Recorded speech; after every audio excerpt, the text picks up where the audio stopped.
अस्सलाम वालेकुम dear students.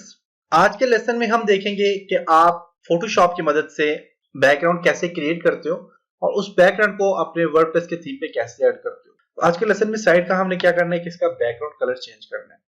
Background change करने के लिए मैं सबसे पहले इसका एक स्क्रीनशॉट ले लेता हूँ। स्क्रीनशॉट के लिए आप अपने कीबोर्ड पे देखें तो आपके पास प्रिंट स्क्रीन का एक ऑप्शन होगा, एक बटन होगा और आपने प्रिंट SCR का एक बटन होगा, आपने उसको प्रेस करना है।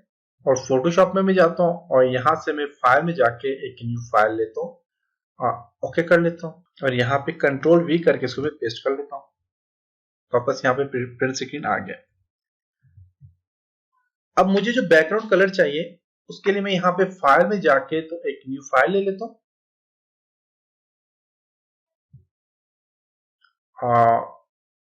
ओके, यहाँ पे बैकग्राउंड कलर के लिए मैं यहाँ पे क्लिक करता हूँ और बैकग्राउंड कलर में ले लेता हूँ जी एक ग्रे कलर या फिर ब्लैक कलर ले ले। 3 करता हूँ और फिर 3 करता हूँ तो आपका यहाँ पे ग्रे कलर आ गया जी। 6 टाइम आप 3 यहाँ पे ऐड करें तो यहाँ पे ग्रे कलर आ गया। इसको मैं ओके करता हूँ और कीबोर्ड से Alt का बटन प्रेस करके मैं बैक स्पेस प्रेस करूंगा तो इसमें कलर फिल हो जाएगा। अब मैंने इसको क्या करना है कि इसका मैं साइज थोड़ा सा कम कर लेता हूँ। साइज कम करने के लिए मैं यहाँ से क्रॉप टूल यूज करूंगा और यहाँ से थोड़ा साइज में कम कर लेता हूँ। जितना कम साइज होगा उतना आपके लिए बेहतर है। और यहाँ से इसका साइज थोड़ा कम कर लेता हूँ। ओके, तो यहाँ पे आपके पास आ गया। इसको जूम कर लेता हूँ मैं यहाँ से। अब यहाँ पे मैंने क्या करना है कि अब देखिए, अगर आप अपना थीम तो यहाँ पे ग्रे के ऊपर यहाँ पे ये जो कलर है, ये जो एरिया है, इस एरिया का कलर मैं चेंज करना चाहूँ। इस एरिया का मैं चाहता हूँ कलर ऐसा आ जाए। तो ये वाला कलर है, ये वाला कलर यहाँ पे ऐड हो जाए। तो इसके लिए हमने क्या करना है कि ये वाला एरिया हमें पता होना चाहिए कितना है और वहां पे हमने इस तरह का कलर ऐड करना है। तो इसका मैं साइज छोटा कर लेता हूँ थोड़ा सा। और यहाँ पे अगर आप देखें तो मेरे पास तो थोड़ा सा बढ़ा देता हूँ थोड़ा सा, ताकि मेरे पास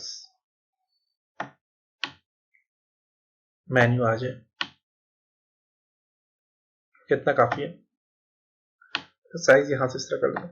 तो ये वाला कलर मैंने चूज करना है। तो उसके लिए आपने क्या करना है, आपने आई ड्रॉपर टूल लेना है। आई ड्रॉपर टूल आपके पास यहाँ पे देखें तो आपके पास आई ड्रॉपर टूल होगा। ये देखें, आई ड्रॉपर टूल है, आई से एक्टिव हो जाते हैं। और यहाँ पे मैं अपने माउस की क्लिक को प्रेस करके जब मैं यहाँ पे मूव करता हूँ इसको, तो यहाँ से कोई भी कलर पिक कर सकते हैं। ये ग्रे कलर पे करना है, ये करना है, ये वाला करना है, यहाँ से ये करना है, ये करना है, फेसबुक का कलर मैंने करना है। तो आप यहाँ से कोई भी कलर पिक कर सकते हैं। तो मैं यहाँ से ये वाला कलर पिक करता हूँ, अपने फोटोशॉप का साइज ज्यादा करता हूँ और यहाँ पे मैं एक रेक्टेंगुलर मार्की टूल लूंगा और यहाँ पे इसको मैं ऐड करूंगा। ऐड करने के बाद इसके ऊपर कलर फिल करने के लिए मैं यहाँ से एक न्यू लेयर लेता हूँ।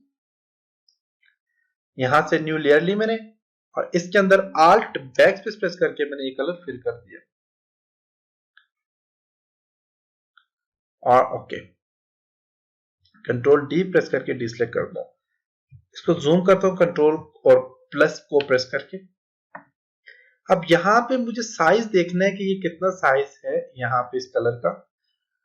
मीन के आपके पास यहाँ से यहाँ तक के जो साइज है ये कितना बनता है, उसके लिए मैं यहाँ से जो है तो कंट्रोल माइनस प्रेस करता हूँ। मैं यहाँ से साइज देख लेता हूँ इसका कितना है। इसके लिए आपने क्या करना है कि आपके पास यहाँ पे रूलर टूल होगा, आपने वो सर्च करें कहाँ पे जी। मेरे पास ये आई ड्रॉपर टूल के नीचे एक रूलर टूल है, मैंने इसको सिलेक्ट करना है और यहाँ से थोड़ा सा जूम कर लें बेशक, और यहाँ से लेकर यहाँ तक मैंने इसको देखना है कि ये कितना साइज बनता है इसका।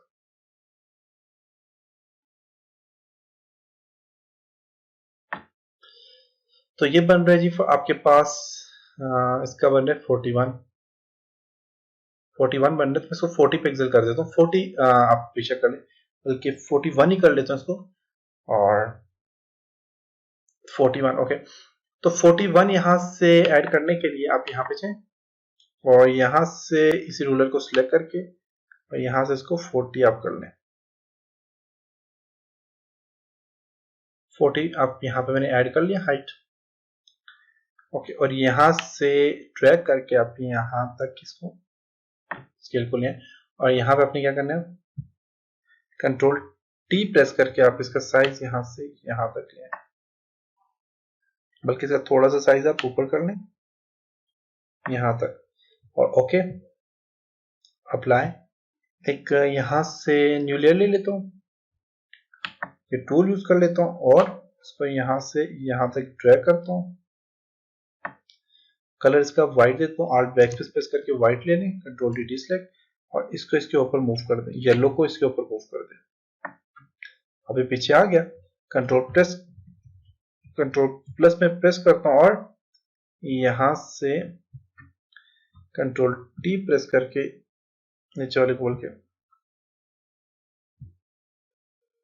सिलेक्ट करके कंट्रोल टी प्रेस करके यहां से सिलेक्ट किया, कंट्रोल टी प्रेस करके इसका साइज थोड़ा सा यहां से ऊपर ले, ओके ठीक है, ओके अप्लाई। अभी काम हमें करना है ये कि आप अगर देखें तो इसके ऊपर हम जो है तो ये जो कलर है, ये जो कलर हमने दिया हुआ है नीचे यहाँ पे ये वाला कलर, इसके ऊपर मैं कुछ हल्के से जो है तो मैं इसके ऊपर थोड़ा सा पैटर्न ले आता हूँ। तो पैटर्न के लिए मैं यहाँ पे जाता हूँ फिल्टर में और यहाँ पे आपने जाना जी नॉइस पे, नॉइस कहाँ पे जी, नॉइस, और नॉइस में ऐड नॉइस पे क्लिक कर लें। नॉइस इसके ऊपर मैं कर लेता हूँ जी 1.5, तो नॉर्मल सी नॉइस ले आता हूँ इसके ऊपर 1.5 पे, देखें हल्की सी नॉइस पैटर्न आ गया इसके ऊपर। ओके, अब हमने क्या करना है, इसको सेव करना है, बल्कि इसको मैं यहाँ से थोड़ा सा स्मूथ कर लेता हूँ ताकि जो है तो आपके पास यहाँ से रेजर टूल लेता हूँ, इसका साइज यहाँ से थोड़ा बढ़ा देता हूँ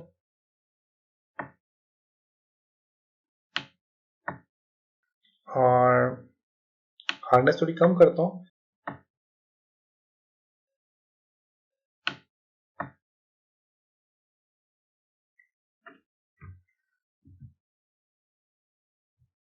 हाँ अब सही है, कॉर्नर में रख के आपको कर लें। ओके, अब यहाँ पे ये भी होगा, इसको क्रॉप करके थोड़ा सा साइज इसका और कम कर लें, जितना कम होगा इतना बेहतर है।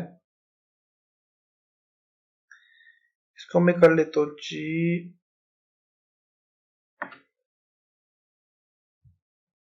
क्रॉप, कंट्रोल प्लस, सही है। अब इसको फाइल में जाके आप इसको क्या करना है, export, quick export as PNG, या आपके पास सेव है, सेव फॉर वेब का ऑप्शन होता है, आप वहां से सेव फॉर वेब पे क्लिक करके इसको पीएनजी में आपने क्या करना है, एक्सपोर्ट करना है। और इसको जो लोकेशन देनी है, अपनी डेस्कटॉप देनी है या आपकी मर्जी, आप जहां पे भी इसको सेव करना चाह रहे हैं। तो मैं इसको जो लोकेशन दे रहा हूँ वो डेस्कटॉप देता हूँ और यहाँ से डेस्कटॉप मैंने दी और यहाँ पे बैकग्राउंड के नाम से इसको सेव कर लेता हूँ एंड सेव। ओके, अब मैं यहाँ पे जाता हूँ जी कि सेव हो चुके हैं, यहाँ पे जाता हूँ और यहाँ से मैंने जाना है जी डैशबोर्ड में,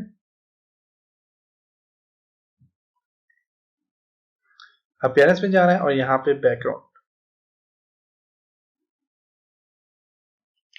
बैकग्राउंड में बैकग्राउंड इमेज पे क्लिक करना है, सिलेक्ट इमेज, अपलोड यहाँ पे क्लिक करें, select file, desktop, background, background आ गया और इसको आपने चूज इमेज पे क्लिक कर लें। अब बस बैकग्राउंड ऐड हो गया देख सकते हैं। और यहाँ पे अगर आप देखें, ओके, तो यहाँ पे एक ऑप्शन है, अब देखो तो हमारे पास बैकग्राउंड जो हमने ऐड किया है तो आपके पास यहाँ पे ये इस एरिया तक आ रहा है, मेरा पास सही ये बैकग्राउंड नहीं आ रहा, तो हमने इसका क्या करना है, यहाँ पे इसकी सेटिंग हमने करनी है। सेटिंग करने के लिए यहाँ पे आप जाएं तो यहाँ पे अपने टाइल हॉरिजेंटली पे क्लिक कर लें, देखेंगे इसके ऊपर एडजस्ट हो गया, सारा कलर इसके ऊपर एडजस्ट हो गया, बैकग्राउंड कलर भी चेंज हो गया है। और अगर इसको बैकग्राउंड पोजीशन सेंटर रखते हैं तो सेंटर में रख लें, आपकी मर्जी है, राइट करना चाहते हैं राइट में सेंटर कर लेता हूँ, और फिक्स्ड रखेंगे तो ये फिक्स्ड होगा, मैं चाहता हूँ स्क्रॉलिंग के साथ चेंज हो तो यहाँ पे स्क्रॉल पे चेंज कर लें और इसको आप स्क्रॉलिंग करके देखें। ओके, तो आपका बैकग्राउंड सही हो चुका है। ओके, और इसको आपने सेव एंड पब्लिश पे क्लिक कर लें। ओके, और यहां से इसको अब थीम अपना देखें, चेक करें, रिफ्रेश करें। ओके, तो आपके पास देखें बैकग्राउंड कलर भी सही जबरदस्त सा लग रहे हैं, और यहाँ पे इसका ये भी चेंज हो गया है। इसके नीचे मैंने व्हाइट कलर जो हल्का सा दिया था वो भी आ गया, और आपके पास एक बैकग्राउंड कलर भी इस पे ऐड हो चुके हैं। अब इसी बैकग्राउंड पे आपने कोई भी किसी भी किस्म के टेक्सचर अप्लाई करने होते हैं या कोई भी चीज अप्लाई करनी होती है, आप यहाँ से इजीली अप्लाई कर सकते थे। तो ये देखें आज का लेसन में हमने बैकग्राउंड कलर चेंज करना सीखा। उम्मीद है आपको यहाँ तक समझ आया होगा। इंशाल्लाह नेक्स्ट लेसन में हम मिलते हैं, तब तक अपना बहुत सारा ख्याल रखिएगा, अपनी दुआओं में याद रखिएगा। खुदा हाफिज।